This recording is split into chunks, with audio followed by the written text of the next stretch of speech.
Yep, gets pretty lonely pounding a beat in this neighborhood, Mr. Gorham. Glad to walk a little way with you. Oh, it's just the other way around, officer. Walking home alone at midnight in this section isn't my idea of fun. You know pretty near all the characters around here, don't you? All of them that ever checked into the hotel I clerk at. That is, if you're charitable and can call it a hotel. Ah, poor fellas. I kind of feel sorry for some of them. Yes, some of them. Yes, fellas like Johnny Edwards, Boxcar Charlie, or Billy Duke. Nice boys who just never quite made it. They'll work, only nobody will give them a job. Well, Mr. Gorham, everybody's got their own problems. Yes, indeed. Some guys who... Oh, Look where? Well, over there, behind the ash cans, there's a body lying there. There is. Oh, we'll soon see about that. Oh, it's a body, all right. Oh. A body in a full-dress suit. Oh, that is all I need. I won't sleep for a week now. I've got to phone in a report on this right away. Yes, hurry. Some swell got himself murdered. But why did he have to do it on my beat? Officer, wait just a minute. For what? I think I know this man. Now, Mr. Gorham, you know a lot of the characters from around here on account of your job, but you think you know this fella in the full-dress suit? I'm positive I know him. Evening clothes or no evening clothes, I know him. He stays at my hotel anytime he has a buck for a room. The dead guy, all dressed up in a full-dress suit, is Boxcar Charlie.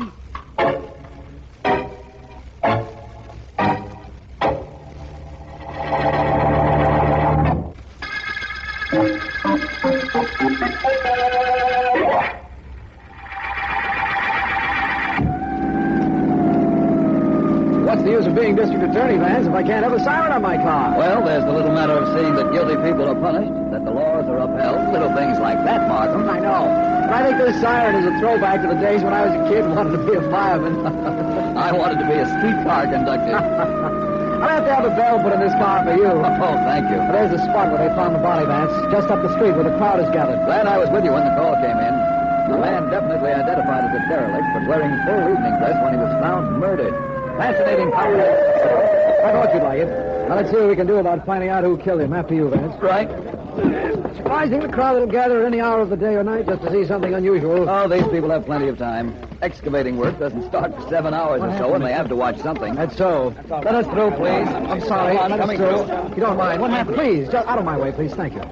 Hello, officer. I'm District Attorney Markham. Oh, I recognize you, Miss Markham. I'm Riley, 23rd Precinct. I found the body. Yes, I know. I see it hasn't been removed. I'm waiting for the men from the morgue now, Mr. Markham. While we're waiting, is it all right for me to examine the body? Go ahead, Vance. It's all right, Riley. He's Philo Vance. Oh, Vance is it? Go right ahead, Mr. Vance. Thank you. I don't think I'll be more than a few moments. Right, Vance. Officer, Yes, sir. your report said the dead man lived at a very cheap hotel down in this section. Yet, when you found him, he was wearing evening clothes. And it did, Mr. Markham. And don't ask me to explain it, because I can't. You won't have to, officer, but I think I can. What was that? Vance, you took one look at the body, and you can explain why a down-and-out individual would be wearing a dress suit? Not only that, but I think I have an idea where I can start stop looking for the talking. killer of our friend Boxcar Charlie. Now, Vance, I've seen you do astounding things, but never anything like this. How could you possibly find a clue so quickly? Charlie was stabbed, but the knife isn't here, so it couldn't be that. It isn't. And I never saw Charlie while he was living, if that's what you're thinking, Markham. I'm not thinking anything at the moment. All right, my friend, let's leave it just that way. Personally, I never saw anything like this. All right. You're pretty smart, Please, Mr. Vance. Thank you. Now I'm going to investigate the clue I found, which will give me an idea of just how smart I am.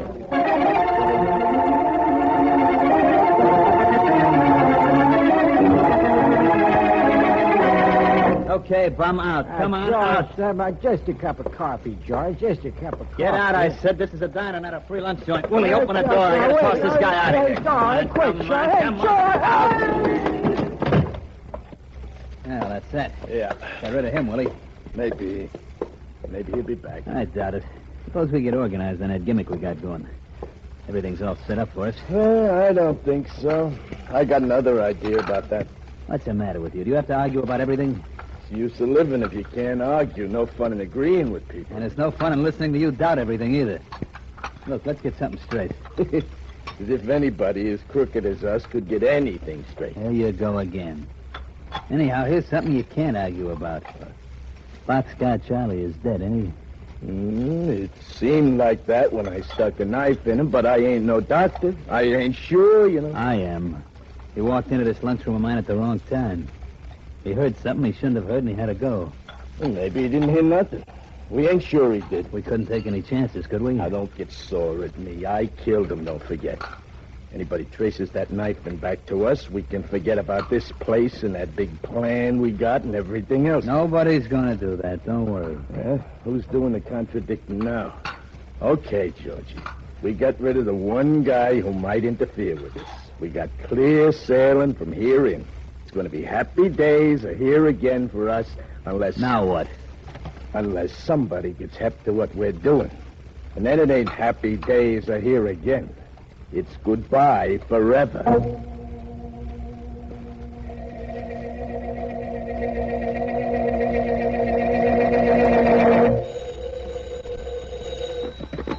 Hello, District Attorney Markham speaking. Anybody that calls the DA's office at 2 o'clock in the morning doesn't rate as dignified an answer as that. Hello, Vance. Hello. I thought you'd come right back to your office when I left you after we found that dressed-up body. And I thought you'd get in touch with me, so we both thought correctly. That's right. It's a little difficult getting information at this hour, but I think I've finally come up with something. Something like what? Something like what I promised you. A place to start investigating the murder of Boxcar Charlie. I thought you knew that when you looked at the body. I had only a general idea. It isn't that any longer. What do you mean? Gone, like all good ideas, from the general to the particular. Oh. I just thought I'd let you know I'm on the way to a certain diner.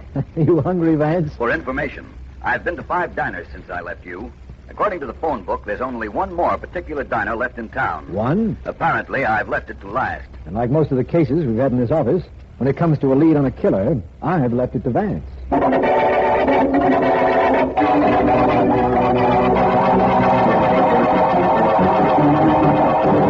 Keep you pretty busy, don't they, Connie? Oh, I don't mind. This mission is part of my life, George. I like helping people. Why not? Oh, and I want to thank you for bringing those sandwiches. The men will appreciate them. I was glad to do it. What's the use of running a coffee shop if you can't give away the food you're not going to sell anyway? How's the big thing coming? Oh, the benefit? Yeah. Better than I had any right to expect.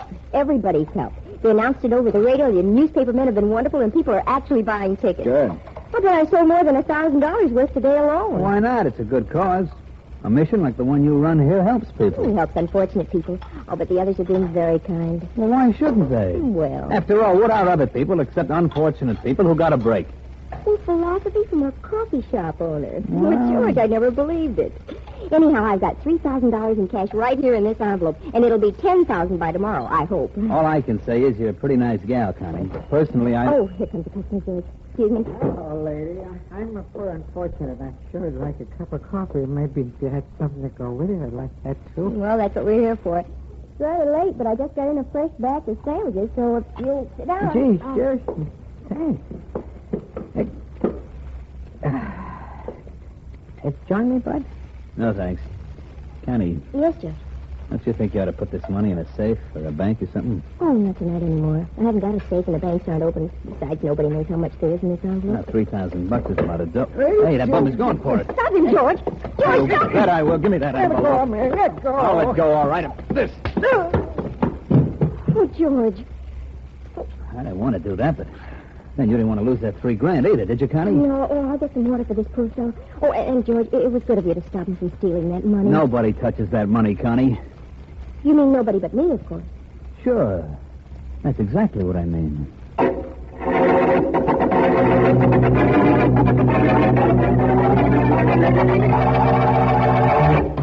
Hello.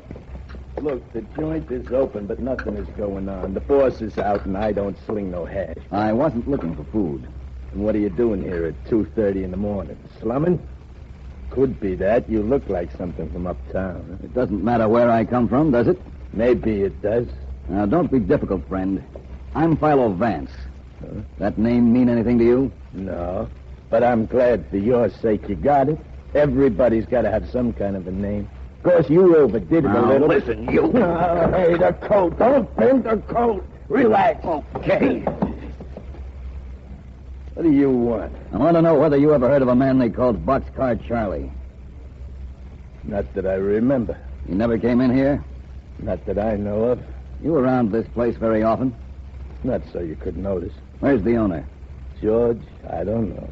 Out somewhere, I guess. I see I'm not getting anywhere.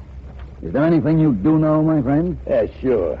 Try me on that 2 and 2 business. Look, I've had no sleep and I've very little patience left. Get me a cup of coffee. Hey, why don't you drink milk, huh? It's better for growing boys. Now beat it, Sonny. I'm awful busy doing nothing. I've got nowhere to go. You don't get out of here, they'll be digging you a place to go. Now beat it, I said. That's right, you did say that. Now, is there any way you know of making me leave? Yeah, just one very simple way. I ask you nicely, and then...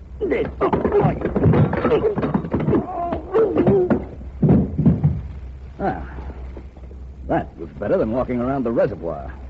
Gave me some exercise, but very little else. What else did you want? What happened to Willie? Willie is out. You, George? Yeah.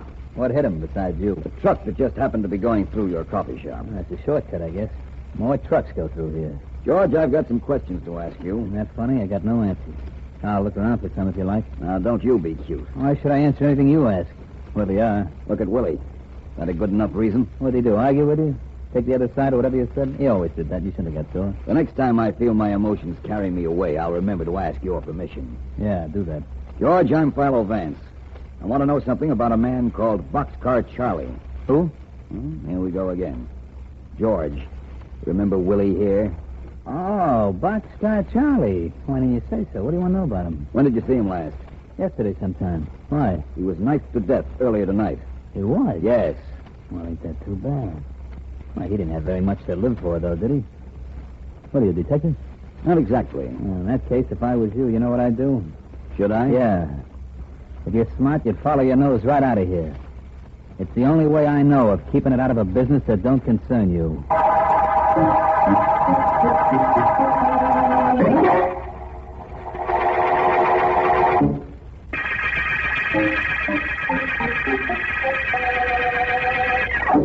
This is District Attorney Markham. The full-dress murder case opened with the finding of the knifed body of Boxcar Charlie, derelict. When discovered, Charlie's body was clothed in full evening dress, which led Philo Vance to announce he knew where to start looking for the killer. Vance told me that a certain diner would supply a clue. But how he arrived at that, or what happened at the diner when he went there, I have yet to find out. Vance is here, however.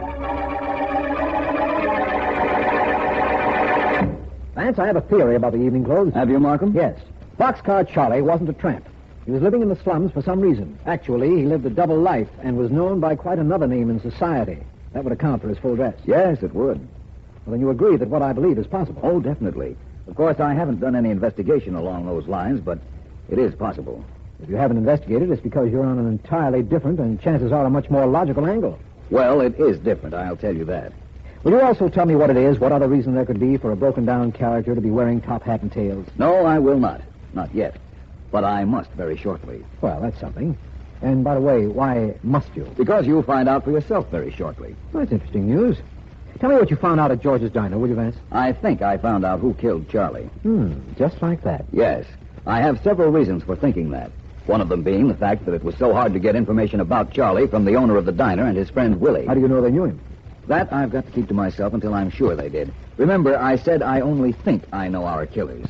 When I'm sure and when I find why Charlie was killed, I'll let you know. And let you in on how I know.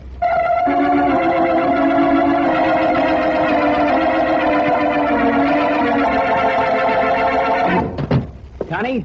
Oh, I'm over here, George. Come on over. Brought you some fresh coffee from the shop this morning, Connie. Oh, thanks. Would you set it down right there, please? Sure. Thanks. Guess how much came in this morning? A lot, huh? Mm-hmm. $8,000, George. I've got over $11,000 right here. Isn't that wonderful? I'll be able to build a sleeping dormitory and put in a kitchen and... Oh, golly, I think people are nice, don't you? Some of them, Connie. I still think you ought to put that money in a safe place. No, I will. As soon as someone comes in to relieve me, I'll go to the bank. Oh, it was wonderful opening those letters and seeing all the money that... Hold everything, you two. Well, what? George, he's got a gun. George! What's the matter with your boyfriend, lady? Can't he talk? What do you want? This is a mission. There's nothing here you can steal. I wouldn't say that. I'll take that envelope on that desk, lady. Oh, no, please. That isn't my money. It belongs to It's the... gonna belong to me. No. That's all I care about. Now hand it over. George. Okay, Connie. Now, look, you. That money is charity dough. It's supposed to help poor people. What's the matter? You think I'm rich? Give me that. Oh, no, please. Yeah, now that's better. Now, both of you be nice and quiet for 5 minutes. No, you and don't. Hey, Knock the gun out of his hand. Grab it, Connie. Oh, you're not grabbing any gun, lady. George. Hold it. I got my gun back, and you got your boyfriend on the floor. Please. Now, see that he stays there for a few minutes, and you stay here, too, to take care of him, which will be also taking care of yourself.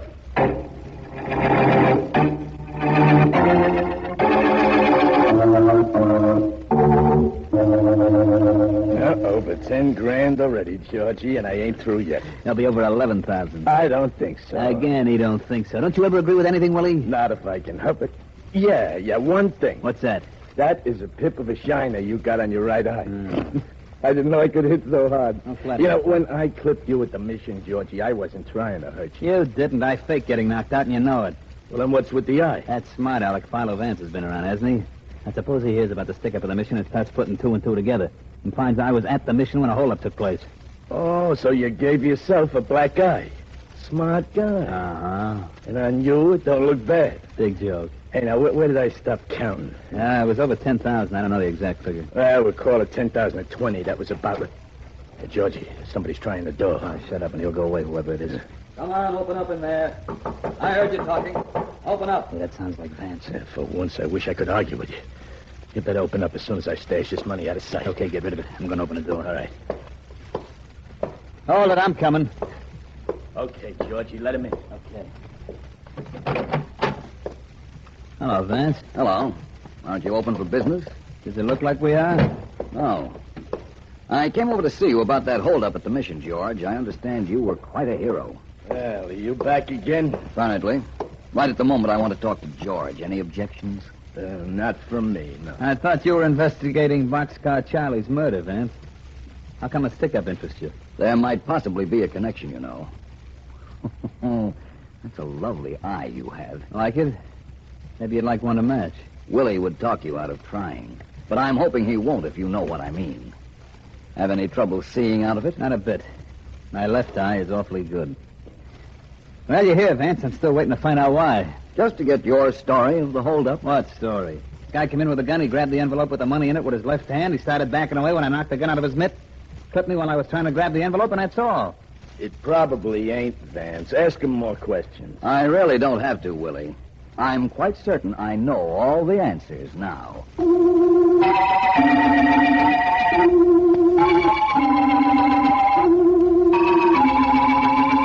Miss Connie here, and I have been waiting quite a while for you, Vance. Yes, I'm sorry, Markham. My apologies, Miss Connie. quite all right. But I wanted to be very sure of my ground first. And are you now, Mr. Vance? Yes. I know George and Willie killed Boxcar Charlie. I know why they did it. Oh? And I know both of them were in on the plan to rob your mission of the benefit money. We don't have to know very much more than that to make our arrest, Vance. I'm still waiting to find out the reason Boxcar Charlie was dressed in evening clothes, by the way. I'm so glad he was, Markham. It made things so much easier. Not for me. Well, Mr. Vance, if you know who killed Charlie, if you know it was Willie and George, and you know they both robbed me, what are you waiting for? Why don't you let Mr. Markham arrest them so I can get that money? I want you to try and get it without our having to arrest them, Miss Connie. What? You took the word right out of my mouth, Miss Connie. I'm sorry. I didn't mean to be mysterious. What I meant was that if you'll do one thing for me, Miss Connie... Yes? We'll have 2 killers in custody before nightfall.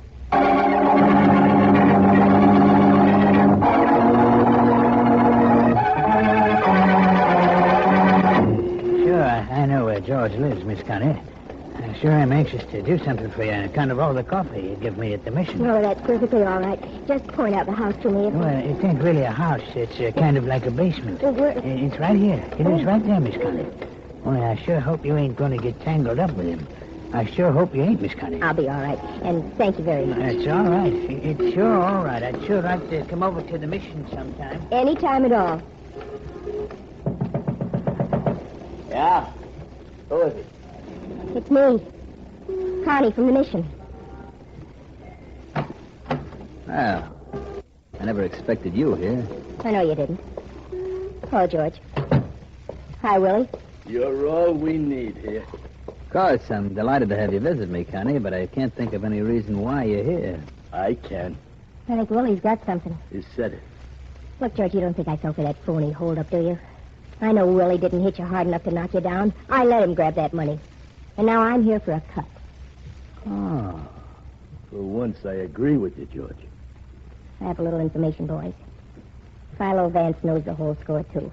And if you don't land, you two characters are cooked. So you're not the big-hearted dame who only lived to pass out coffee to bums, are you, Connie? You want to talk about me or you? All right. Vance knows you killed Boxcar Charlie, and he knows Charlie probably overheard you two planning the stick-up, and so you killed him. Oh, that Vance. How could he know that? That ain't important. Connie, you've earned your cut, and you'll get it. Fine. Now, can you stall Vance if we make a three-way cut of the dough we got? Maybe. And I think I know how Vance located us. But does he know we faked that holdup, Georgie and me? He sure does. How could he know that? We didn't do anything. That's a matter of opinion. Vance. And District Attorney Markham. Yes. Oh, how well did I do, Mr. Vance? Hey, what is this? Snapping off the lock on the door so we could get in was excellent, Miss Connie. Hey, that dame was a phony. How do you like that? And these characters heard us admit we killed Charlie. The window, Willie. Let's get out the window. Grab Willie, Markham. One down. How are you doing, Markham? Watch. Well, I'd say you were doing very well. And now, Miss Connie, your money is probably in this place somewhere. I hope so. I think we'll be able to find it and officially close this case. Oh, no, you don't, Vance. No? Why not? First, I want to know how you tracked Boxcar Charlie's murder to George and Willie and how you knew that holdup was faked. All right, Markham. I'll tell you. But let's take George and Willie downtown first. And I'll tell you how I knew second.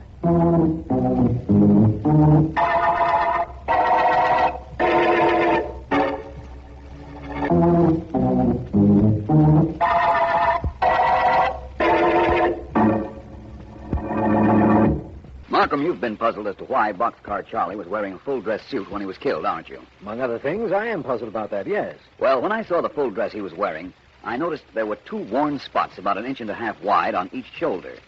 Now, what would make worn spots like that? I haven't the slightest idea. I thought it might be from a sandwich sign that was being carried around. The straps from the sign would wear down the cloth just that way. That still doesn't tell you anything. Rather, it doesn't tell me anything. I believed that if the man were in evening clothes, there had to be a reason for it. I believed he was carrying a sign advertising something to do with high hat or full dress. I looked in the phone book. Yes, I remember you telling me you used the phone book. I did, and found a number of high hat diners. Uh-huh. 5 of them, to be exact. I investigated them all until I found George's place. It sounds very simple now when you tell it. Do you mind telling me how you knew the holdup at the Mission wasn't on the level? Not at all. According to Miss Connie's story and George's, he was standing facing the masked hold-up man. Yes. And was trying to get the envelope with the money in it out of that individual's left hand. That's right. Then the hold-up character allegedly hit George in the eye and dropped him. That's the story George and Connie told. Certainly, but George's eye made it a lie. You see, in that situation, the hold-up man must have hit George in the left eye. Yes. Yet it was George's right eye that was black, an indication that somewhere along the line there was something a little bit spurious. No doubt about that. George probably blackened his own eye to make his story and Connie's corroboration really stand up. Yes. Your theory of why George and Willie killed Charlie has been borne out by their confession, so I guess that's the end of that. The end of them and of the full-dress murder case.